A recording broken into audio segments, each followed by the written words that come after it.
Welcome to the Deep Dive. We're the show that really tries to cut through the noise to get to the heart of what's actually shaping our world. If you feel like you're navigating, well, an increasingly complex global landscape, a world full of shifting powers, clashing ideas, from international conflicts to these really intense debates within societies, then yeah, you're definitely in the right place.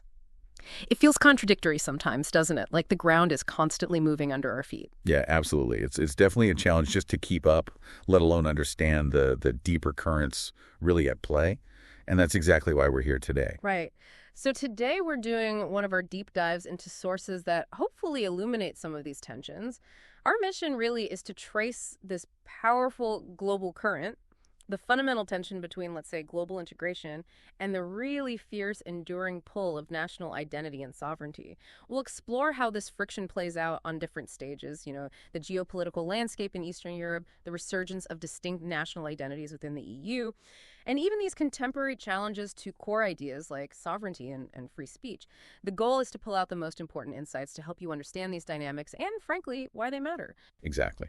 And to do that, we've pulled together material from, well, a really insightful range of sources, I think. We've got official government reports on Ukraine and Russia, some sharp analysis from think tanks like the Heritage Foundation and the Atlantic Council, and also a thoughtful commentary from places like Slow Boring and the Hungarian Conservative. Yeah. So this broad perspective, it should definitely help us connect some dots and maybe reveal some surprising connections between things that seem quite separate at first glance. Okay, let's get into it then. Let's start with those geopolitical fault lines. We'll begin with Ukraine, Russia, and the West's stance. Specifically, Ukraine's, well, remarkable resilience, really, and the Western support it's received. Yeah, what really stands out first in the sources is just how consistent and actually increasing this support has been. You have the U.S. and the EU not just maintaining, but really ramping up sanctions against Russia. The U.S. made that significant move, lifting its ban on lethal arms sales to Ukraine. That was fully embraced by European allies. And then Congress approved another, $125 million in military support pretty recently. The key insight here isn't just the dollar amount, though. It's that this support is designed strategically to strengthen Ukraine's forces for the long haul. It signals a deep bipartisan commitment. And yet, despite all this clear Western backing, Russia still consistently denies it's directly involved in the Donbass region. That's been their line for years now. How do the sources describe Russia's actual level of control there, given those denials? Yeah, that's a really crucial distinction. The sources are, well, strikingly clear that despite Moscow saying otherwise again and again, Russia is deeply involved, undeniably so. They describe a situation where Russia effectively leads the military forces there. It directly pays contract soldiers. It handpicks the civil administrations in the occupied areas. It even provides intelligence services. Some reports basically describe the region as 100% Russian-controlled, quote. So while Russia insists, it's an internal Ukrainian thing, the reality on the ground, according to these analyses, is one of complete Russian orchestrations. And the U.S. and its allies, they keep insisting on things like releasing those Ukrainian sailors seized in international waters, pushing for a real ceasefire. But the sources say Russia just hasn't shown any real willingness to engage seriously on those points. Ukraine is really seen as ground zero in this whole geopolitical conflict.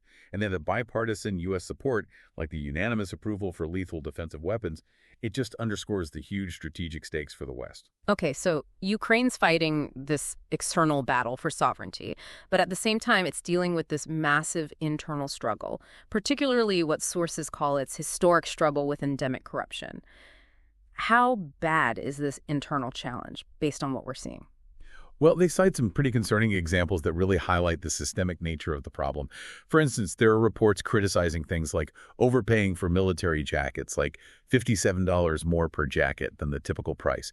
And there's an estimated $980 million in weapons contracts that either missed delivery dates or worse, saw prepayments just disappear into overseas accounts. These specific concerns, they were actually documented in a Heritage Foundation project oversight report. It shows how serious it is and how it affects Ukraine's partners, too. It's almost like trying to rebuild the foundations of your house while it's still under siege. It raises that tough question. How hard is it to push through reforms in that kind of environment? Sounds incredibly difficult, but President Zelensky has definitely felt the pressure. He's responded with anti-corruption initiatives, including that, pretty controversial proposal to use martial law powers to punish corruption as actual treason. That's a very strong move, trying to tackle it head-on during wartime. It is. And look, despite the immense pressure of the war, Ukraine is undertaking significant reforms, specifically to combat corruption, yes, but also, crucially, to align itself with the West for eventual EU membership. Remember, Ukraine got EU candidate status back in June 2022 and started formal negotiations in June 2024. They'd already fulfilled 7 key requirements. A really important part of this transparency push was bringing back the public asset declaration requirements for officials. That was something Zelensky was pressured to make public. So this commitment, even in the middle of a conflict, it does show a deep desire to integrate with Western norms, Western institutions. Right. So we see external pressures, internal reforms shaping Ukraine. But if we zoom out a bit, Ukraine isn't the only place where these core values are being tested, right? There's another major player increasingly setting the terms: China. Sources describe China as a formidable adversary, maybe even tougher than the Soviet Union was. Yeah, the scale is just staggering. You're looking at a $30 trillion economy, a nuclear arsenal that's growing rapidly. That economic and military muscle certainly positions China as a major long-term competitor. But the really interesting insight about the kind of threat China poses isn't just about that raw power. And this is where it gets really interesting and maybe a bit controversial. Despite this obvious threat from China, some sources offer this surprising critique about what they call Western, particularly Republican, unseriousness on China policy. The suggestion is that a lot of the actions, the statements, are primarily, quote, intended for domestic political audiences only. Yes, and the critique isn't just about words. The examples given include things like opposition to immigration, which, ironically, could actually strengthen crucial STEM fields in the U.S. by bringing in talent, or protectionist trade policies that might hinder deeper economic ties across the Pacific Rim. A particularly stark example cited is the critique of figures like Ted Cruz, who apparently rejected the idea of large-scale Taiwanese immigration if there were an invasion. The sources suggest this points to a focus on narrow domestic politics over, perhaps, broader strategic national interests.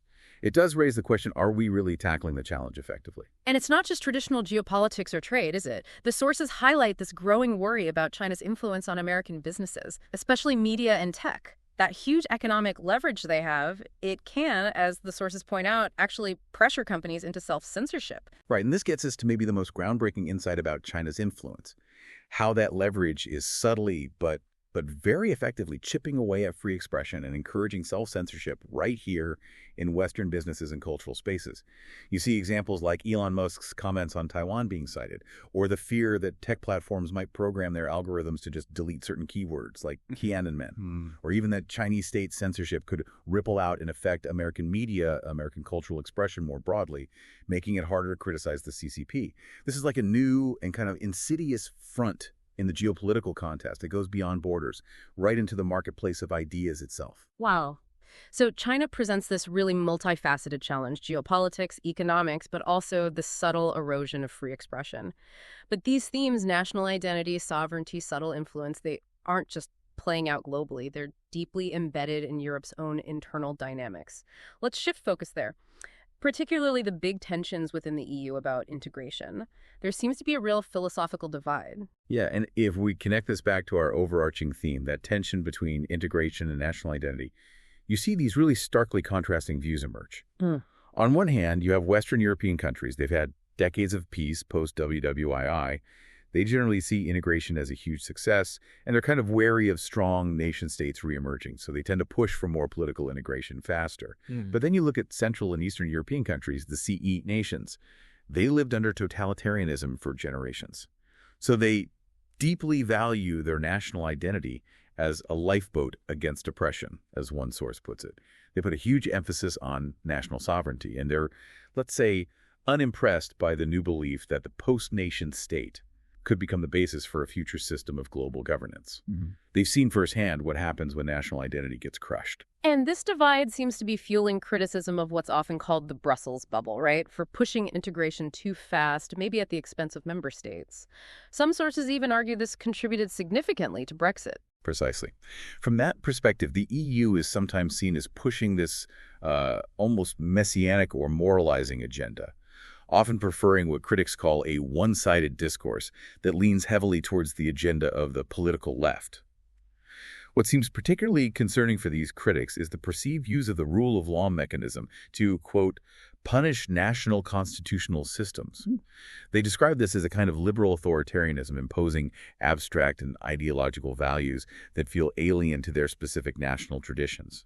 There are also these concerns raised about the EU maybe tolerating perceived hypocrisies from the bigger states like France and Germany, while being really zealous in urging firm measures against conservative resistance from other members. Which brings us to this fascinating concept mentioned in the sources, juristocracy. This idea of increasing power for unelected judges, especially in constitutional courts, over political decisions. That sounds like a major shift in who holds the power. It is. And look, proponents of liberal democracy, they view these courts as essential protectors of the rule of law, fundamental rights. That's one side. But the critics argue it creates a serious legitimacy gap. Judges aren't elected, right? And their power to review, even strike down laws passed by democratically elected bodies, well, that effectively overrides popular sovereignty. This whole process gets termed the legalization of politics. It's sort of like letting referees decide the outcome of a football game based on their own rule interpretation instead of the teams actually playing it out. It blurs that line between law and politics, letting courts decide really deeply political issues instead of elected officials. So the implication is a pretty big shift in ultimate power away from the legislature, away from the people's elected representatives, leading to what one source calls a variant of elite rule, a kind of new aristocracy or oligarchy, by creating these impediments between voters and actual power. It sounds like a fundamental challenge to democratic accountability itself. Yeah, and there's a concrete historical example provided, the past actions of the Hungarian Constitutional Court. In the early days after communism fell, it apparently grabbed significant power for itself. It blocked attempts at lustrations, prosecuting former communist officials. It even annulled parts of the 1995 national budget. Imagine that. The reassertion of legislative power in Hungary, meaning power going back to the elected parliament, actually had to wait until the Fidesz party won a constitutional majority in 2010. So that really illustrates this ongoing tension between judicial power and popular sovereignty in practice. Okay, so digging into these European dynamics, it feels incomplete if we don't connect these political shifts to some fundamental conservative ideas about national identity, patriotism, tradition. These seem foundational for many of the sources we're looking at. Well, absolutely. The Hungarian Conservative Journal, for instance, draws heavily on the philosopher Roger Scruton. They define patriotism not as, aggressive nationalism, but as a peaceful sense of national loyalty, rooted in shared history, cultural identity, a sort of solidarity with people in the same place. It's seen as an extension of loyalty to home and family. And crucially, it's argued this actually stabilizes democratic order, fostering compromise and accountability. This is contrasted sharply with oikophobia, or what's called the culture of rejection, not just indifference, but an active dislike, even hatred for one's own national culture and traditions. The journal itself says its mission is to support rational, common-sense conservatism and highlight values at times sorely missed today. And connected to that, there's this pretty serious concern raised in these sources about a new, maybe more subtle form of totalitarianism emerging in Western societies. That's a strong claim. It is a strong claim. This soft totalitarianism, as it's described, isn't about secret police knocking on doors in the night. It's marked by things like discrimination, cancellation, or soft persecution, maybe on campuses, in newsrooms, on social media, or even inside corporations like in the office of a company's chief diversity officer. It's characterized as acting almost like a rival religion, with its own set of dogmas, clergy, and easily uttered anathemas for anyone who steps out of line. The sources identify it as a kind of neo-Marxism that aims to uproot societies by politicizing even very private aspects of life. So it's less about overt state violence and more about this insidious social and cultural pressure to conform. And it seems this is particularly worrying for countries that only recently got out from under communist rule, because they see this redefinition of liberal democracy as basically a progressive left-wing project, and they view it with a lot of skepticism. They see their own hard-won cultural diversity as being threatened by what they call globalization's campaign for a utopian community, which aims to melt all of humanity into one great amalgam. Exactly. And from that conservative viewpoint, this is precisely why they push back against policies they believe blur cultural specifics and effectively cut people off from their own native cultures. It's fundamentally about preserving distinct identities and traditions rather than dissolving them into some kind of perceived universalist ideal. Wow. Okay, so today we've really journeyed through some complex territory. geopolitical conflicts, the intricate dynamics inside the EU, and these really fundamental debates over national identity, sovereignty, even the nature of freedom itself. We've seen how that core tension, global integration versus fierce national self-determination, is playing out everywhere. Yeah, what truly stands out, I think, across all these different sources is that persistent, that really fundamental tension between the aspirations of national self-determination, a nation's right to choose its own path, and these powerful forces of global integration and ideological expansion that are trying to shape a more universal kind of order. Right. Whether it's a nation fighting back against external aggression or a cultural identity resisting a universalist vision, these deep currents are profoundly shaping our world, and they really demand our attention. So here's a final thought to leave you with. If democracy really means rule by the people, what happens when the people find themselves increasingly constrained, not just by external forces, but maybe by unelected bodies, by transnational interests, or even by this soft totalitarianism of ideas within their own societies? And maybe what's our individual role in protecting the values and traditions we hold dear? Or perhaps in deciding which traditions are actually worth keeping in a world that's changing so fast? Something to think about.